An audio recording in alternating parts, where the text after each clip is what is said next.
or she'll let me know when she's ready. Excellent.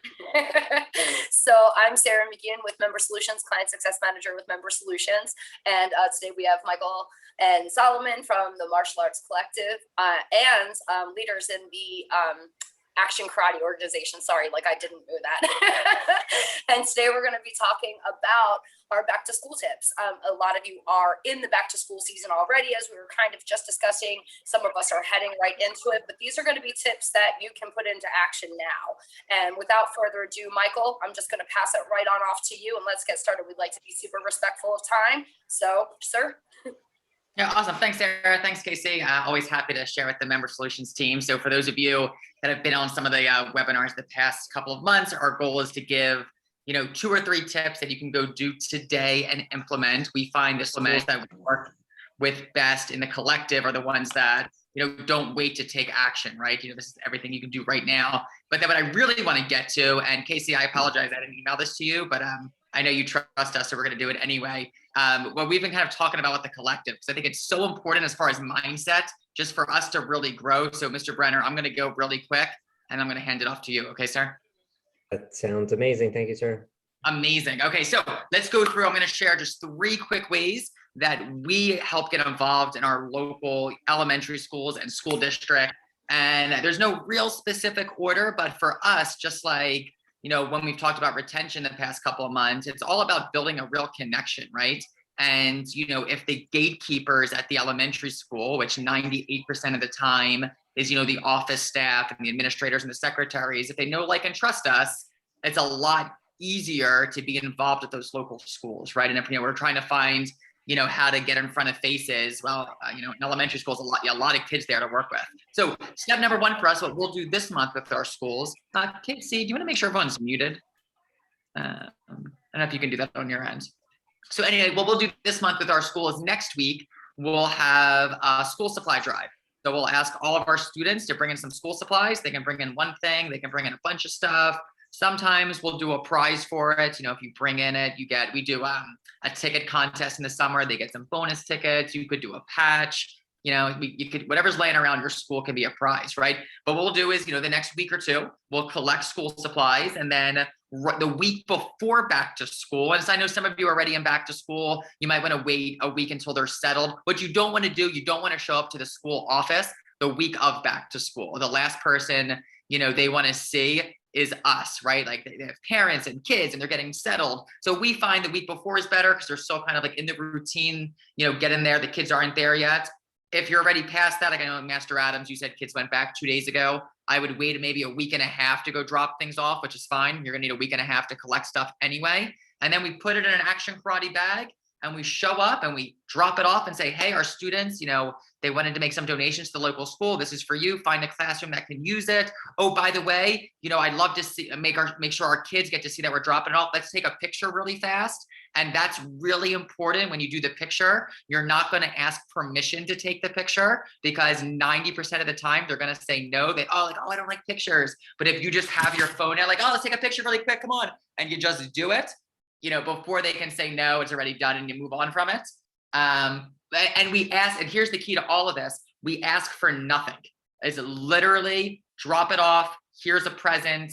That's it. Like we're just giving, right? Because in 2 weeks later is when we're going to stop by and try to set something up, right? This is really good. If you've been in business a long time and you have a relationship with a school already, usually you can just go, make the phone call and set up the program, right? This is, we're trying to get involved for the very first time and we need them to know, like, and trust us, right? This is an easy way. We're showing up, just giving. We're not asking for anything. We're not selling anything. It's just, here you go, right? So that's step number 1. Step number next, and this kind of happens sequentially, you're going to reach out to the families at your school and find out who's on the home and school board, who's involved in the PTO already. If you have a private Facebook group for your school, you can just put it in there like, hey, parents, who's involved in your PTO or home and school association? And we all have parents at our school that have those connections. That's going to be one of the best ways for you to get involved with the school, going in with a connection already, right? Instead of going in cold, having them make the introduction, or if they're the PTO president, you might just be able to set it up with them and bypass all of it, right? And then the third thing, and this is really important, and this is where you have to be flexible, you have to fit in to what they want. So sometimes we have this idea in our head that we want to do a big assembly and we want all 500 kids in the gym and we're going to do it all together. But if that's not what they're used to, or that's not what they're comfortable with, it doesn't matter what we want. We need to find out what the expectation is from them, right? Do they like having big assemblies? Would they rather us go into individual classrooms? Would they rather us do something after school or before school? We're going to be really flexible in the beginning until we build that relationship. And then once we have a strong relationship, then we'll start to suggest a little bit more. Hey, why don't we try a fundraiser? Why don't we try this? But when we're first getting in there, we just want our foot in the door. So we're going to do like whatever they're used to. Yeah, 100% we do that. And we're just going to find a way to kind of fit in, provide really good service, build that relationship. And then over time, just like any relationship, you can start to work together a little bit more. So there are 3 easy things. So if I was leaving this call right now, the first thing I would do is start a school supply drive. You can start that today. You're going to start announcing it. Second thing I do would be get on my Facebook group and send it on email. Who's involved in the Home and School Association and PTO, right? And we could end the call right now and we'd all be good to go and have some really great tips to implement. But we're going to keep going anyway. So any questions about that? I know there's lots of ways to do it. We found this has worked really well for us the past 27 years. I love it. So now let's assume we're going to have this big influx of new students, right? We find typically in our industry, the thought is, back to school and New Year's are the big times for new people. And for us, this is always an opportunity with our karate schools, with the collective, to really zero base our systems, right? You have all of these people hopefully calling to set up intro lessons or reaching out to set up intro lessons. Well, if the person answering the phone or responding to those messages isn't doing it the right way, well, it doesn't matter how many phone calls you get, they're not going to come in anyway. So we're going to take time for us these next couple of weeks of practicing the phone call procedure. Mr. Quigley calls and we're going to rehearse, ring, ring. Hi, we're having a great day at Action Karate. Can I help you?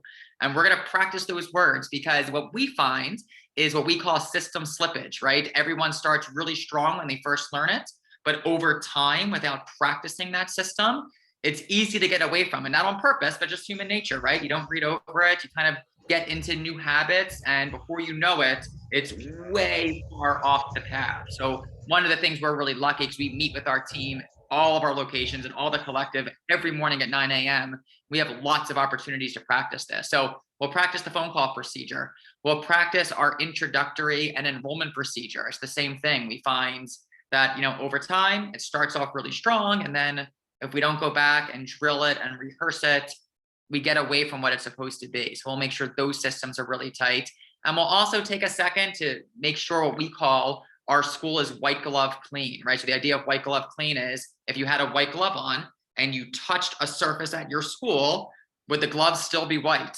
And I would imagine for most of us, the answer is no, myself included, right? So we always think, okay, a mom or a dad is walking in for the first time and it smells like feet and there's dust everywhere and the bathroom is dirty. And then you're going to ask for $250 in tuition. Like, yeah, you might get it, but it's stacked against you, right? We want to try to get everything lined up in our favor. And, there's a lot of things we can't control. There's a lot of things we can control. The cleanliness of our school is something we can 100% control, right? So we'll start at the outside, make sure the doors are clean, the front area is clean, walk through. A really good tip, and restaurants do this a lot too, they'll have the staff actually sit at the tables to see what the customer sees. Go sit in your parent area where the parents are watching and see what they see, right? Sometimes we only see it with instructor eyes, or really because we're there every day, we're completely desensitized to the dust. Go sit in one of your chairs and look around and see what a mom is saying, see what a dad is saying.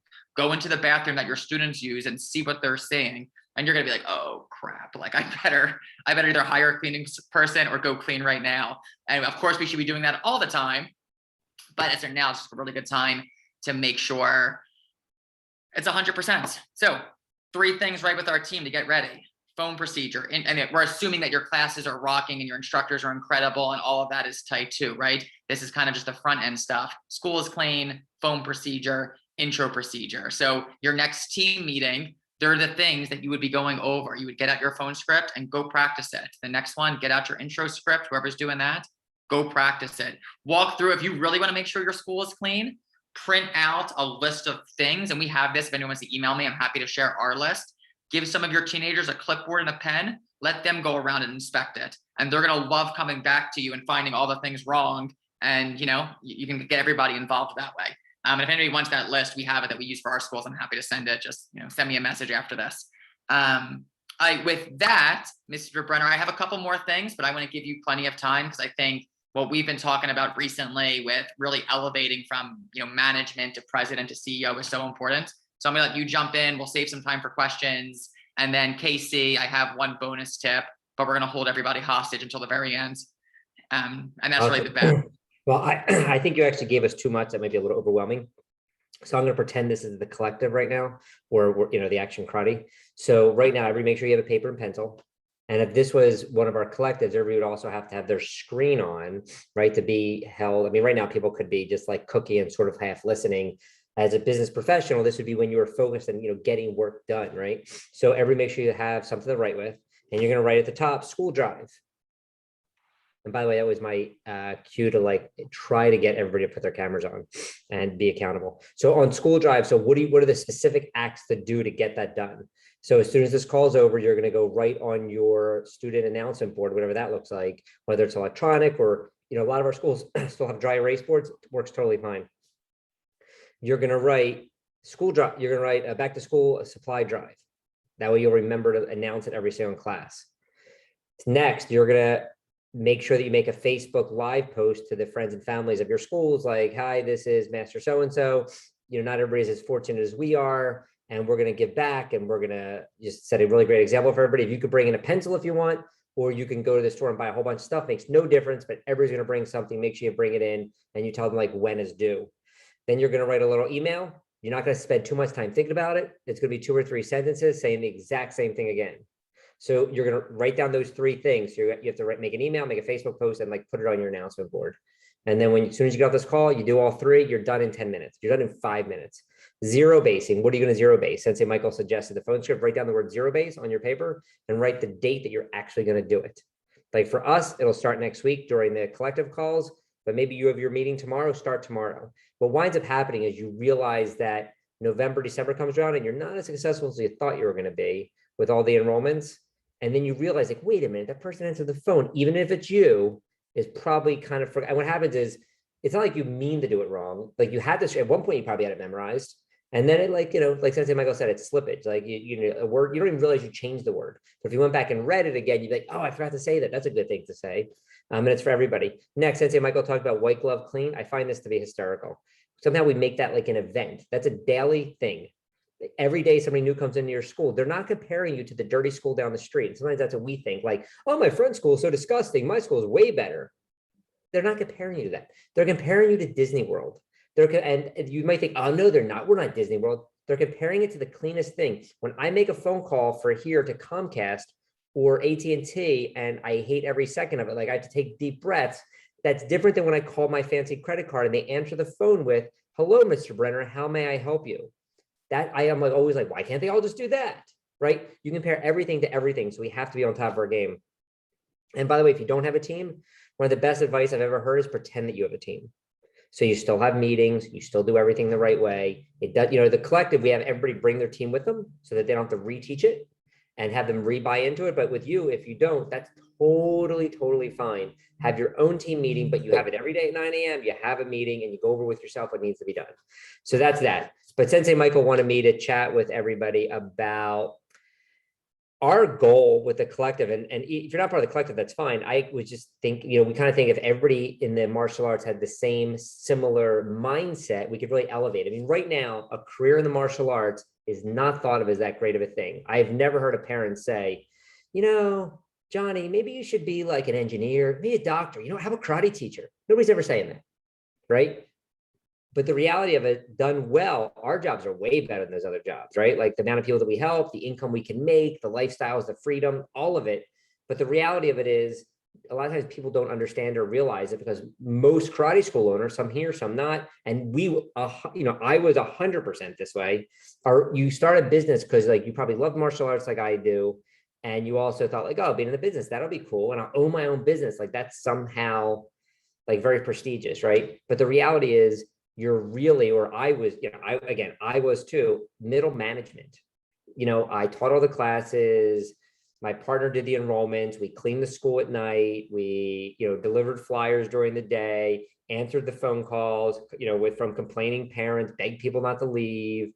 Like, everything there was to do. We did the fairs, did the birthday parties, did the school programs, dropped the supplies off at the school. We did everything. That's really a middle management. You don't really own your company. You're not really the president of the company. That's not what a president of a company does. They work really hard just on different things. And if you can't leave your school, if you're trying to figure out, like, first of all, if you do all those jobs, you're going to burn out. There's going to be stress in other parts of your life, right? Like there's going to be stress with your family, your spouse eventually is going to be frustrated with all of this. If you can't leave your business for 3 to 6 months and it comes back equal or better when you got back, you own a job or the business owns you. You definitely don't own a business. It's developing the right people and the right systems, and then you can really get there. And like for us, we consider, for our, if you don't, we have 22 schools, right? So we don't consider somebody really the president of their own, and we have a lot of partners, the president of their company, unless they are making minimum 100K a year and they're working maximum. I don't say working. The maximum they have to be in their school is 30 hours a week. Most of them work 50 hours a week because they love teaching or they love the vision casting, they love all that kind of stuff. So they're working, they love it anyway, but they don't have to be. That's the president of a company. And then for us, the next level for, if they want to go there is to become the CEO of a company. And the CEO defined for, again, that's, the way that we do it is 2 to 4 schools. The profit is 5 to 10,000 a month per school. The people who are running, and the person is in the school 0. You're not going from like school to school to school to school. Like Mondays I'm at this school too. No, you're in 0 school. Doesn't mean you can't be. Doesn't mean you can't go teach whenever you want, but you're required 0. You're the CEO of the company. You're helping everybody else see the vision. And the people that are actually doing the work, the instructors, the enrollment directors, they're making between, I know it's a big spread, but it kind of depends on how the school is doing and what the business model is in the school, but they're making between 60 and 180 per year. You're doing 5 to 10,000 a month in profit. So they could be making more money than you, but you're also not working in any of those schools. I think if we all had that vision, imagine the next generation of instructors is going to be better. They're going to be going to, college, coming back running schools. And by the way, I get that all of us probably have like one person who did that, but it's certainly not a prestigious thing. We need to make it a prestigious thing. We need to do that. That's what we're doing. But, we're doing that in our own, the collective, not super giant, in our own schools, not super giant. But if everybody starts doing this, if everybody starts having that vision, like we're going to make this really an honorable, prestigious situation, I imagine how much better the world will be. Yeah, 100%. And we've been talking about that, for months and months now. But Casey, I thought it was so important to share. You guys know, and you talk to more school owners than anybody I know. Just having the right mindset going into this, and really, you see, I think, I'm sure, Sarah, with all of you do, you see everybody at both ends of the spectrum, right? Like people that are starting out, some people that have been a long time and struggling, people that are really successful, and you see where it can be. I think we all need to see where it can go, and this is so important. Casey, do I have time for one more super bonus tip? I'm going to jump in, Casey, if you don't mind. I really want to hear about the conversation that we need to have now. Ensure that we keep our students through fall. And if we could hit on that and then your bonus tip, I would be forever grateful to you. They were both my tips. They were great. Okay. I'm going to get stealing my thunder, Sarah. Yeah, 100%. Right. So you guys know, you're on this call, which is great. And Sarah and Casey, you guys know this, that, enrolling students is an important piece of the equation. It's not what makes school successful long-term. Everybody thinks, oh, if I could just enroll 30 new people, all my problems would be solved. And yes, there's lots of challenges 30 new students can solve. That's not the way to be successful long-term though, right? We all know that. It's retention and keeping them. And what we don't talk about in our industry enough is back to school. Yes, there's an influx of new students. There's also a huge opportunity to lose a lot of students because there's changes, right? You have 6-year-olds that are going to all day, kindergarten or first grade for the first time. You have new sports, every sport things is going to be a busy time for them too. Right. So it can't be busy for everybody. People are making decisions now. It's a change, right? So couple things that need to happen. Number one, your parents at your school are having this conversation. We need to have it first. We need to be in their minds now talking about the importance of training long term. One of our favorite lessons that we share, and you can make this your mat chat next week, is the idea of being a fair weather trainer, right? A fair weather trainer is someone that only trains in the martial arts when conditions are perfect, right? It's too hot outside, they don't show up. It's too cold, they have a headache, they're tired, they find any excuse not to train. We know the best black belts and instructors, though, they're in it for the long haul, even when things are tough or bad. And we'll say this to the parents are listening because we know they're thinking it. It's back to school and we're really busy with homework and it's hard. We're not giving up on our martial arts. We're still going to come twice a week. We're tired after a long day, parents, and it's stressful. We're still going to come, right? When you have that conversation first, it's really hard for Sarah to come up to me after I do that. And she says, oh, well, Sensei Michael, we're really tired. I think we're going to take some time off. We just had them, we just talked about for 3 minutes how important it is to keep training. We have to get ahead of it, right? So that's and we'll do this for weeks, starting next week through back to school into September. We're going to hit the point hard every single week, with different lessons and different messages of, yeah, it's okay that it's hard. It's okay that we're tired. It's okay that it's a transition. Martial arts training doesn't stop, right? We got to get ahead of it. The second thing we're going to do, and I'm happy to share this too, and Casey, if you want to hold off on sending the email to everybody, I can email this to you and they can have it, is we're going to send a personal video message to every single family, just congratulations on making it through the summer and having great perseverance. And we know the seasons are changing and some challenges could pop up, but I know you can handle it. And if you need help, reach out to us. And it's just going to be a personal connection, a personal video, right? Listen, could you make one video, put it on your Facebook page and tag some people in it?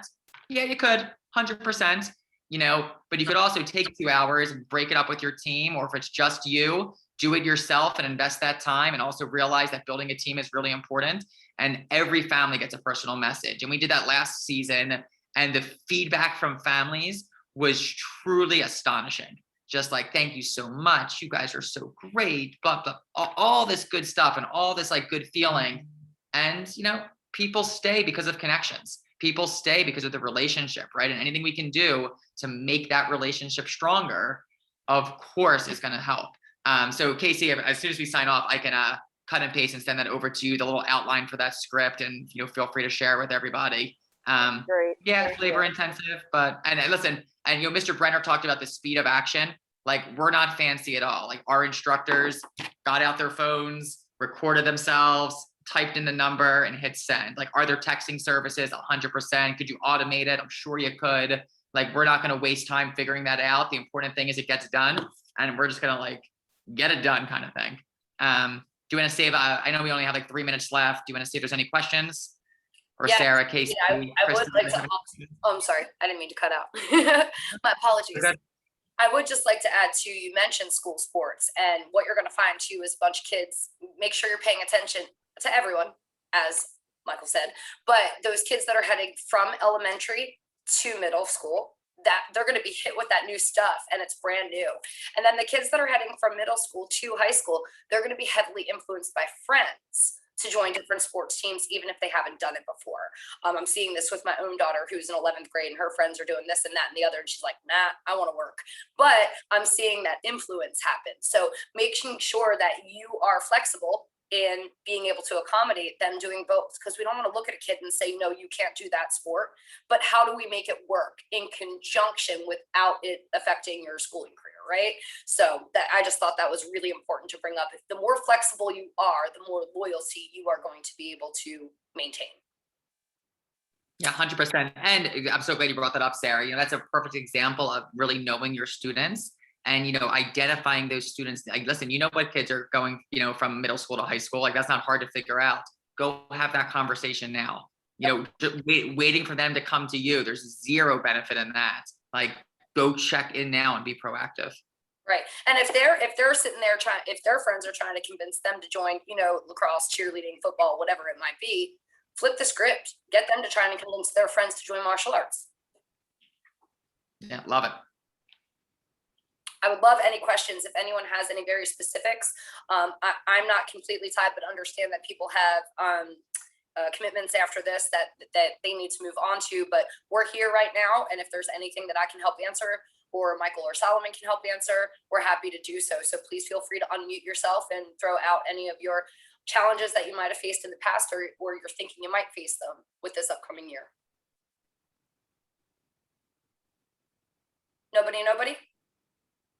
While they're thinking, they can go to the martial arts, what do we call it? The forum. I mean, they can get like free resources there too. The Facebook page. Martial Arts Business Forum. Oh, that's what it's called. The Martial Arts Business Sarah, you Forum. should be on our team. I think you know it better than some other people on this call. I couldn't remember if it was the collective for the longest time. So I mean, the collective is like a big step. I mean, that's really for someone who is like ready to work, like ready to really, president, CEO, like, but I feel like if you're like kind of happy where you are doing your own thing, but hey, you want some tips every once in a while, the Martial Arts Business Forum Facebook page, like we always have stuff up there and they could certainly benefit from that. And of course, our clients in the Client Solutions page, we love to have all you in there asking questions as well. So if you aren't a part of the Client Solutions page, make sure you are. That's where we share some of our not public stuff. So, but yeah, if there are no questions, you can also feel free to email me privately. We are going to send out an email after this. If you would like some feedback from Michael or Solomon or myself, you can feel free to reach out to us privately. If you'd rather address your questions that way, we're happy to help answer those. And of course, we're always here, however you'd like to reach out. So with that being said, if nobody has any questions or any feedback or anything like that, we're gonna let you go about your day and start planning that school supply drive, right? Go practice with your teams, go zero-base some scripts. Exactly. Start recording those video messages to your members. Yeah, that's a great one, Sarah. Guys. Really awesome one. Casey, I'll email you that as soon as we sign off. Great, thank you. Awesome. And I believe that there's also, for all of you that were in attendance, a 7-point checklist to make sure your school is ready for the fall that's going out. Am I correct? All the registrants watching this on the replay, you don't get it. So join us next time. Have a great day, guys. Thank you. Thank you, everyone. Thanks, Thank guys. Thank you. Bye, everybody. Bye. Thank you.